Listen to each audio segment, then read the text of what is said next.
am very grateful to all of you for being here today. What a wonderful turnout. What a great crowd.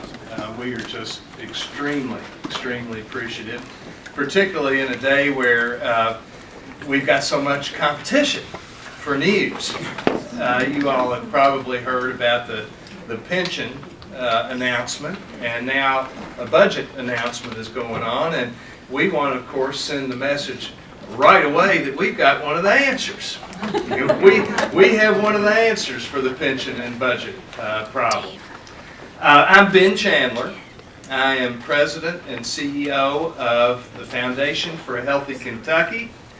And again, I'm very grateful to all of you, to the media who came today, to all of the folks who came today, to those of you who live outside of Frankfort. Welcome to the state's capital. And to all of you, welcome to the cancer capital of the nation. Yep, that's what Kentucky is. We are the cancer capital of the nation. A larger percentage of people who live in Kentucky get cancer, and a greater percentage of us die from it than anywhere else in the nation. Nationwide, cancer rates have gone down 20% since 1980. Not here. In many areas of the state, cancer is up. And nowhere in Kentucky has cancer gone down like it has elsewhere in our country. Nowhere. Guess what? Kentucky also has one of the top 2 smoking rates in the country. I don't believe that's a coincidence. Our adult smoking rate is more than 60% higher than the national average, and our youth smoking rate is more than double. So, we're both the smoking capital and the cancer capital of the nation. 34% of all cancer deaths in this state are tied to smoking. That's also the highest rate in the nation. This just cannot stand. It's not tolerable. We ought not to tolerate it. As citizens who care about the Commonwealth of Kentucky, I think all of you are just like I am. We care deeply about this state, and we care deeply about our people. And I would submit to you that there isn't any one thing that we can do that can make a bigger difference. Any one thing. We got lots of things to do, but this is one of the most important things. Now, here's the good news. There are proven laws and policy changes that will reduce our smoking rates, that will reduce our health care costs, that will, in fact, improve our health. What's more, these policy changes don't cost an arm and a leg. In fact, they can dramatically improve Kentucky's troubling budget situation, which I have already referred to. Today, you see before you representatives of more than 7 dozen organizations that support these policy changes. And we're just beginning on that. We'll have a whole lot more by the time we're through. They represent health advocates, such as the Heart, Lung, Stroke, and Cancer Associations. They represent healthcare providers, such as hospitals, physicians, cancer centers, nurses, therapists. They represent major Kentucky employers, including Toyota, UPS, and the Kentucky Chamber of Commerce. There are educators, including school districts and universities, and advocates for minorities, children, and those with disabilities. Our public health departments are here, and our faith community is here. They're all here today as members and partners of the Coalition for a Smoke-Free Tomorrow, a new coalition that's committed to reducing smoking rates and exposure to secondhand smoke in our Commonwealth. Our steering committee is made up of a diverse slice of the types of organizations that I have just named. I'd like to take a moment to invite them to stand, if you would, and to thank them for the hard work that they have put in to forming this coalition. Please, the steering committee, would you all stand? Thank you.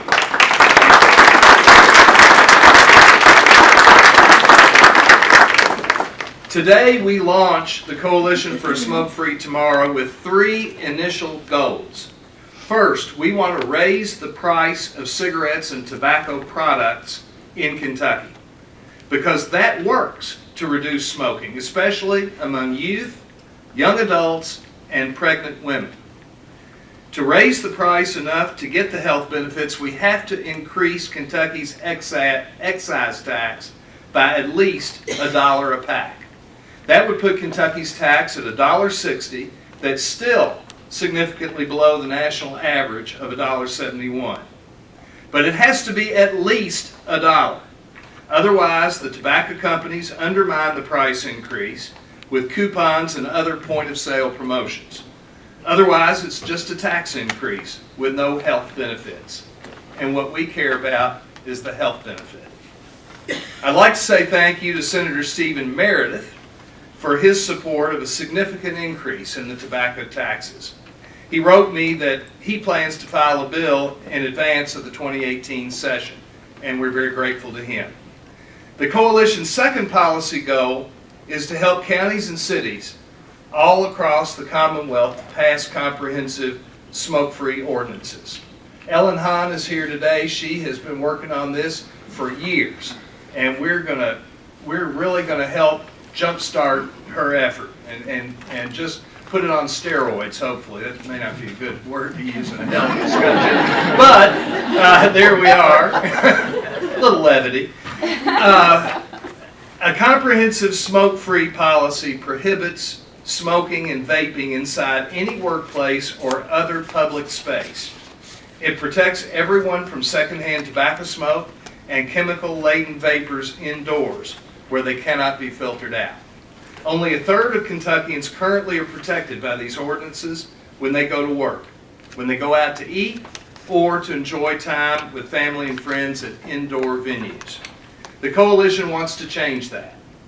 Our third goal is to educate the public and healthcare providers about smoking cessation resources, and to make sure that everyone understands the new law requiring health plans in Kentucky to pay for FDA-approved smoking cessation programs. The first 2 policy changes make it more likely that the 70% of smokers who want to quit will make the attempt. The third policy helps them to quit successfully. As coordinator of the new Coalition for Smoke-Free Tomorrow, the Foundation for a Healthy Kentucky is committing substantial resources to this effort. More than $300,000 in 2017 alone, and we're going to raise funds to engage in a social marketing campaign and employ other strategies as well. Folks, we're not going away until we succeed. We're not going away until Kentucky's smoking rate is no longer the highest in the nation. We're going to keep at it until we win this battle, because our work is a win for public health.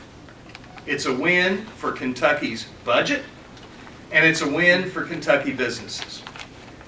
We've got some speakers to talk about each of those wins, starting with Dr. Patrick Withrow, a cardiologist from Paducah. He's affiliated with both Baptist Health Paducah and Lourdes Hospital. Please, if you would, welcome Dr. Pat Withrow.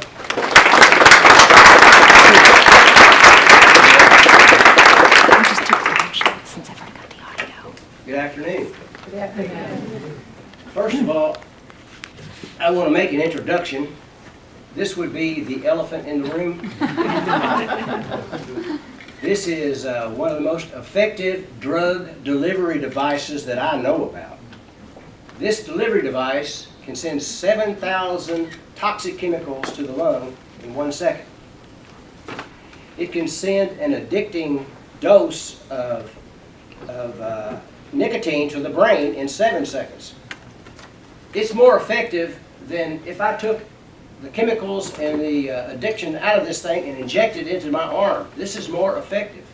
This is a better drug delivery system than that. But I'm here today to talk about my practice in cardiology in Kentucky.